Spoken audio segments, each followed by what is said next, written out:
Shalom, selamat subuh, selamat pagi Bapak Ibu Saudara yang diberkati Tuhan. Hari ini kita bertemu dalam acara Wisdom in the Morning, yaitu renungan subuh. Terambil dari Amsal 4 ayat 23, saya bacakan buat kita. Jagalah hatimu dengan segala kewaspadaan, karena dari situlah terpancar kehidupan. Jagalah hati dengan segala kewaspadaan.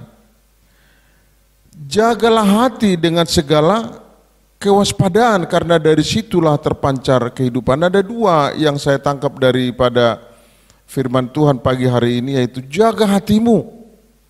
Kenapa begitu penting jaga hati? Hati itu apa?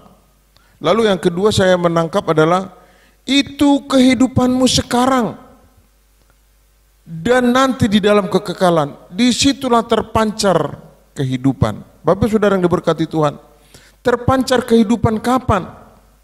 Sekarang dan yang akan datang. Kenapa harus hati? Karena hati kita, di dalam tubuh kita ada roh Tuhan, tubuh, jiwa dan roh. Tapi Tuhan menggarisbawahi dalam firman Tuhan adalah jaga hatimu.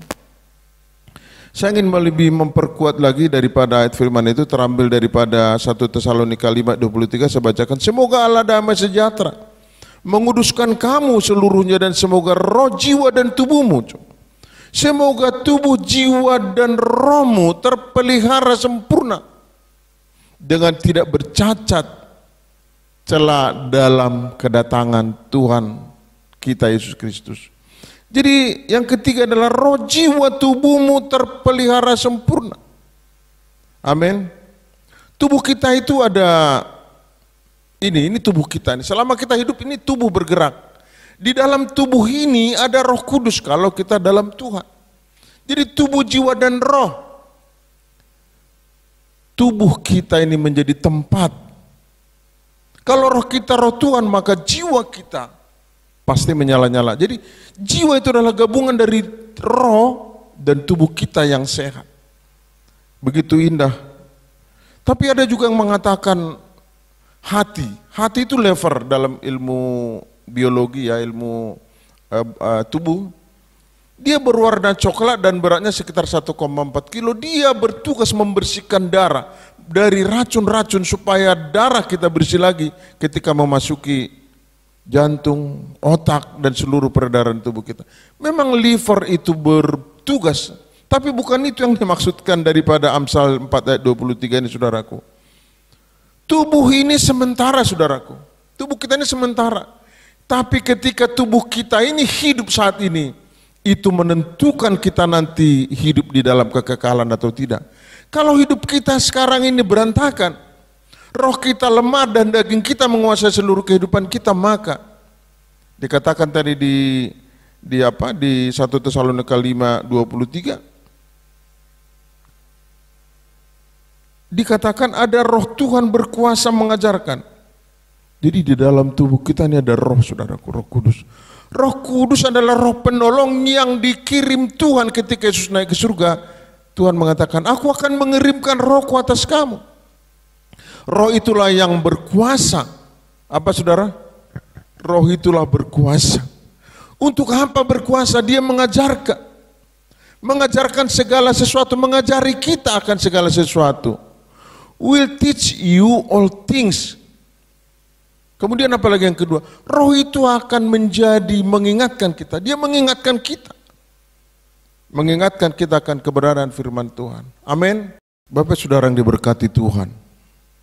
Dikatakan tadi bahwa jagalah hatimu dengan segala kewaspadaan, karena di sanalah terpancar kehidupan. Begitu penting hidup yang sementara ini. 70 tahun, 40 tahun, 50 sementara. Tapi Tuhan menjanjikan hidup kekekalan, saudaraku. Kehidupan 1000 tahun yang akan datang sampai kekekalan. Tapi yang menentukan itu adalah ketika kita hidup sekarang. Setelah selesai hidup kita, daging kembali ke tanah, roh kembali ke pemiliknya, kepada Tuhan yang telah menganugerahkan rohnya atas engkau dan saya.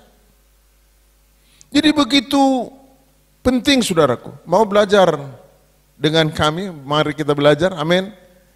Ini yang disebutkan bagaimana kita memelihara hati kita. Sebenarnya mudah saudaraku. Untuk melihat hati jiwa kita mudah saudaraku. Kita bisa melihat kiri kanan kita, kita bisa melihat diri kita dan siapapun. Perhatikan, suasana batiniah dia, suasana hatinya akan menentukan dia untuk melakukan tindakan-tindakan yang akan dia lakukan. Apakah dia melakukan sesuatu kejahatan, kemarahan, meluap daripada permusuhan, itu dari hati saudaraku. Jadi kalaupun ada orang yang berbuat baik, dia begitu murah hati,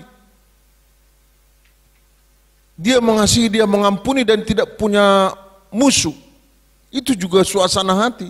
Tapi kalau dia marah dan lain-lain segala macam tadi saya katakan, itu bisa dikatakan sebagai suatu gangguan jiwa.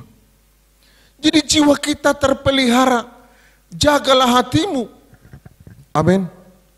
Jagalah hatimu dengan segala kewaspadaan. Bagaimana menjaga hati kita? Bapak Saudara yang diberkati Tuhan, dengan membaca Alkitab, dengan mendengarkan keberadaan firman Tuhan. Seperti hari ini, subuh-subuh seperti ini, kami bersedia. Kenapa begitu penting saudaraku? Alkitab mengatakan, saudara pernah mendengarkan Nabi Elia? Orang sekali bernabi Elia bisa jatuh loh saudaraku. Ketika Nabi Elia mengalahkan 400 Baal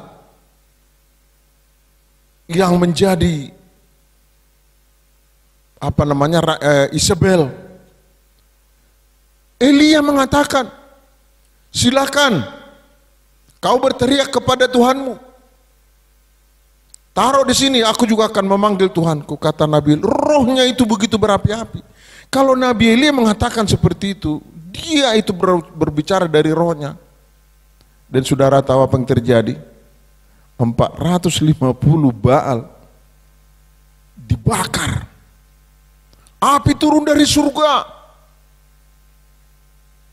Terbakar 450. Hebat. Tapi waktu yang tidak terlalu lama di kemudian, di 1 Raja-Raja 19 ayat 2 dan 4, Isabel marah. Dia mengatakan, aku akan buat kamu mati seperti salah satu dari Baal ini. Bapak Saudara yang diberkati Tuhan, Elia lari ketakutan saudaraku. Roh yang sama bisa jatuh bangun saudaraku. Saya dan saudara bisa jatuh bangun. Elia lari dengan pembantunya, lari ke gurun. Bahkan Elia mengatakan di 1 Raja-Raja 19 ayat 4, dalam ketakutan dia katakan lebih baik mati. Mengerikan saudaraku, lebih baik mati. Kenapa Tuhan mengatakan? Kenapa Raja Salomo ribuan tahun sebelum Mesias lahir, sebelum Yesus lahir, dia menuliskan ini kepada kita? Jagalah hatimu dengan segala kewaspadaan, karena dari sanalah terpancar kehidupan sekarang dan selama-lamanya. Dan Nabi Elia ketakutan saudaraku, lebih baik mati. Bapak Saudara yang diberkati Tuhan, saudara juga mengenal Judas Iskariot.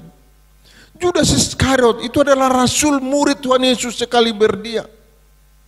Dia memutuskan menjual karena hatinya terpaut dengan uang 30 keping, lalu dia jual. Tapi yang paling parah, dia bukannya memohon ampun kepada Tuhan yang punya pengampunan, tapi dia justru membunuh jiwanya dengan membunuh diri. Itu yang dikatakan betapa jiwa roh tubuhmu harus dijaga, dipelihara dalam segala kewaspadaan yang tinggi dan konsisten. Itu yang disebutkan oleh kitab Amsal. Bapak Saudara yang diberkati Tuhan, jagalah hatimu. Kita bisa terombang-ambing. Tim kami pernah melayani seorang yang gangguan jiwa saudaraku. Dia sakit di daerah Surabaya dan dia diikat. Kenapa? Karena dia ingin mati, karena dia melukai orang. Dia ngomong sendiri, dia bicara. Ketika itu dia kuliah di Kalimantan dan kebetulan nggak selesai-selesai. Di tengah-tengah ketekanan batinnya, dia pergi lari ke Surabaya dan dia bekerja di orang lain. Tapi tiba-tiba dia ngomong sendiri, saudara. Saudaraku, apa yang dia omongkan? Dia berbicara dengan seorang oknum di dalam tubuhnya yang berbicara di kupingnya.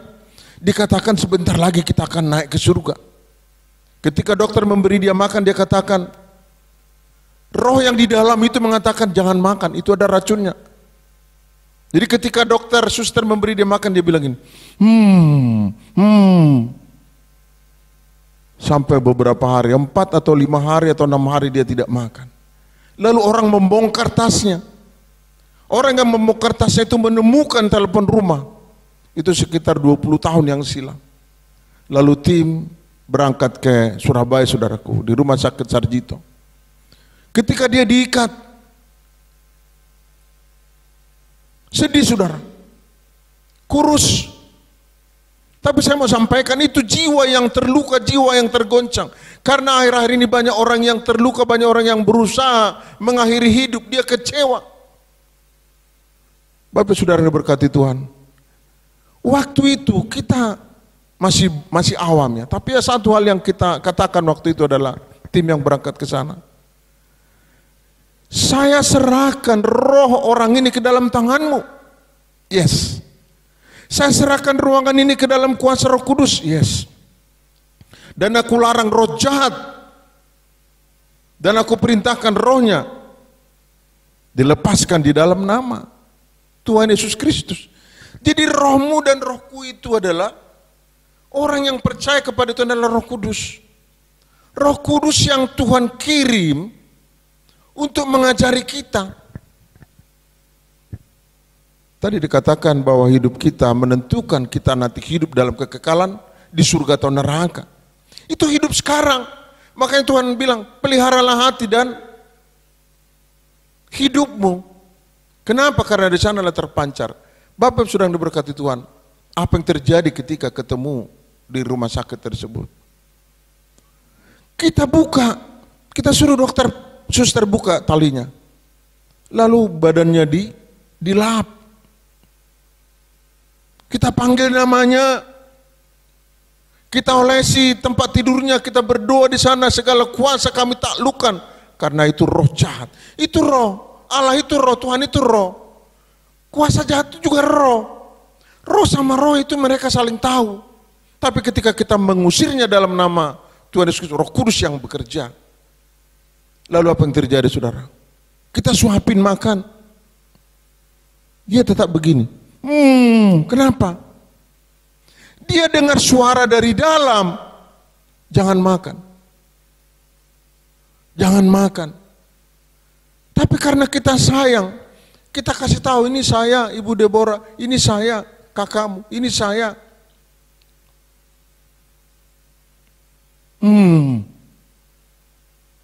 Lama-lama dia makan. Setelah dia makan, saudaraku, dia bilang gini sama yang di dalam itu, kok aku nggak mati ya? Kok nggak mati ya?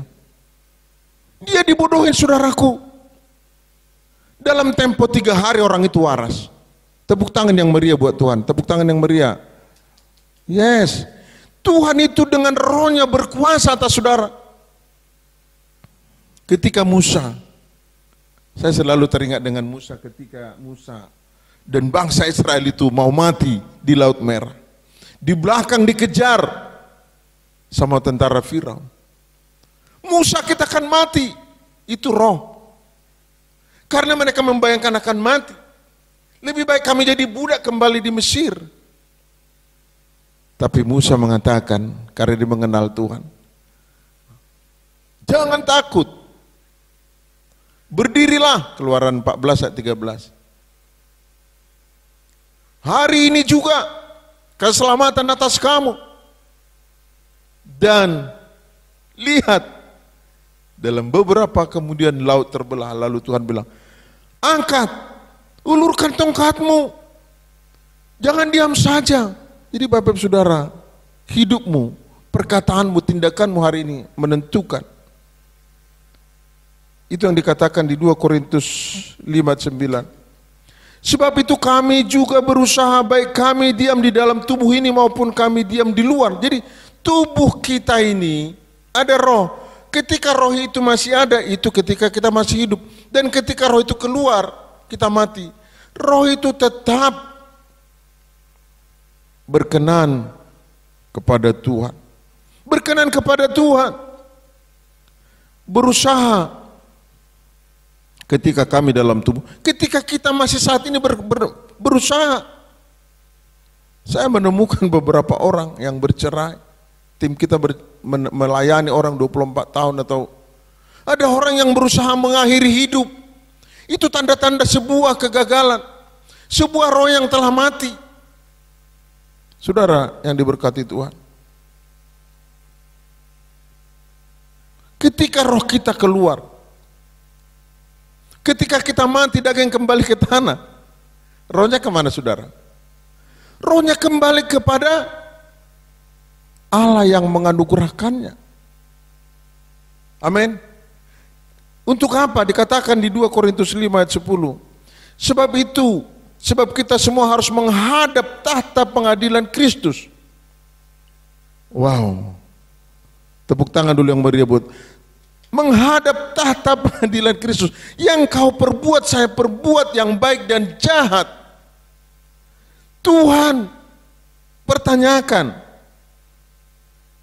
Supaya setiap orang yang memperoleh apa yang patut diterimanya sesuai dengan yang dilakukannya dalam hidupnya, baik jahat maupun baik. Menghadap tahta ketika di luar tubuh ini. Jadi tapi Tuhan katakan, peliharalah hati, jiwamu.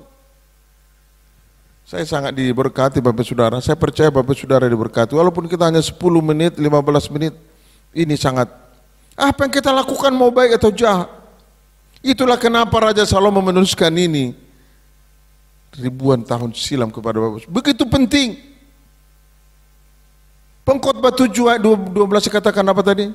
Debu kembali ke tanah, roh kembali kemana? Kepada Allah yang mengaruniakannya. Haleluya. Bapak Saudara berkati Tuhan, roh itu sangat powerful. Dia memampukan kita untuk percaya kepada Kristus. Kita tidak mungkin percaya sama Kristus yang adalah roh dengan daging kita. Di sekeliling kita banyak kejahatan. Suami, istri, anak-anak kita, mertua, segala macam, tetangga, segala macam. Bisa mengombang-ambingkanmu. Mungkin hartamu, mungkin sedang ditahan oleh bank, sedang dirancangkan kejahatan oleh orang lain. Kita bisa tenggelam. Tapi dikatakan, semua bisa kita taklukkan dalam nama Tuhan Yesus Kristus. Amin. Dikatakan di Yohanes 14 ayat 26, tetapi penghibur yaitu Roh Kudus yang akan diutus oleh Bapa dalam namaku, dialah akan mengajarkan. Dia mengajarkan, we will teach you all things. Dan kembali apa lagi? Mengingatkan kamu akan segala yang kukatakan kepadamu. Amin. Saudara-saudara yang diberkati Tuhan, sebagai hamba Tuhan sudah saya sampaikan, dan itu pasti memberkati Bapak Ibu Saudara. Dikatakan di Amsal tadi apa? Menjaga hati. Hati kita itu apa? Adalah roh Tuhan. Bagaimana dia berada di dalam tubuh, tubuh, jiwa dan roh. Tubuh kita harus sehat, saudaraku. Ketika hari ini banyak kesusahan pandemi, ketika hari ini situasi tidak jelas, vaksin dan segala macam. Pemerintah berusaha, semua berusaha, tenaga dokter berusaha. Tapi ketakutan, kemungkinan, kita tidak tahu sampai kapan. Mungkin ditambah lagi persoalan hidup kita. Suami, istri kita, anak-anak kita. Jangan takut saudaraku. Jangan takut, jangan katakan, hidupku ini enggak berarti lagi. Kita sering menemukan kedatangan tamu yang berkata, aku tidak tahan lagi, aku mau mati saja. Itu betapa beban berat. Itu adalah roh yang bukan dari Tuhan. Jangan katakan bahwa hidupmu tidak ada lagi artinya. Mungkin banyak orang mengejekmu, mungkin situasi tidak mendukung. Aku mau mengatakan kepada Bapak Saudara, jangan takut. Jangan takut. Jangan kecewa. Kalaupun toh harus kecewa, katakan kepada Tuhan, Engkau memelihara tubuh, jiwa dan rohku Tuhan. Engkau memelihara aku. Karena dia adalah pemilik hidup, pemilik roh itu. Tuhan menganugerahkan, aku memberikan rohku untuk menolong kamu, mengajari kamu, mengingatkan kamu akan segala hal. Bapak saudara yang diberkati Tuhan, satu hal yang paling urgen, penting hari ini saya sampaikan adalah mari berdamai dengan Tuhan. Mari berdamai dengan dirimu. Jangan hakimi, jangan kutuki dirimu. Berdamailah dengan diri kita. Berdamailah dengan hidup kita. Dengan hati kita. Karena di sanalah terpancar kehidupan. Curahkan Tuhanku hujan rohmu, basahilah sekarang hati gersang. Telah lama ku nanti, berikan kini, lalu ku bersyukur menyembahmu. Harus ada rasa syukur. Curahkan rohmu untuk bisa mengenali, untuk bisa merawat hati kita. Kita harus biasa menyembah, menyanyi, melihat betapa baiknya Tuhan, mengucapkan syukur. Tuhan Yesus memberkati Bapak Saudara apapun keadaanmu. Mari kita berdoa. Terima kasih Tuhan, Engkau telah berpesan untuk merawat, menjaga hati, pikiran kami dengan segala kewaspadaan. Engkau menjanjikan bahwa hidup kami di dunia dengan tubuh yang lemah, tapi dengan hati yang kokoh, yang kuat, kami akan bisa lepas. Bahkan Nabi Elia dan Judas bisa kalah atau hampir kalah, tapi Engkau mengatakan rohmu akan menyertai kami, menguatkan kami, mengingatkan kami, bahkan melakukan hal-hal yang di luar perkiraan dan pikiran kami. Engkau dahsyat Tuhan, segala kemuliaan hanya bagimu. Berkati setiap jiwa-jiwa yang mendengarkan pemberitaan firman-Mu. Berkati orang-orang yang lagi berjerih payah, yang dalam kesusahan, rumah tangga yang sedang goncang, ekonomi yang sedang morat-marit, anak-anak dengan orang tua atau mertua dengan lingkungannya. Dalam nama Tuhan Yesus Kristus, Tuhan akan memberkatimu, memberkati kita. Terpujilah Engkau Bapa, di dalam nama Tuhan Yesus Kristus. Haleluya. Amin, amin, amin, amin, amin, amin. Shalom, Tuhan Yesus memberkati. Amin.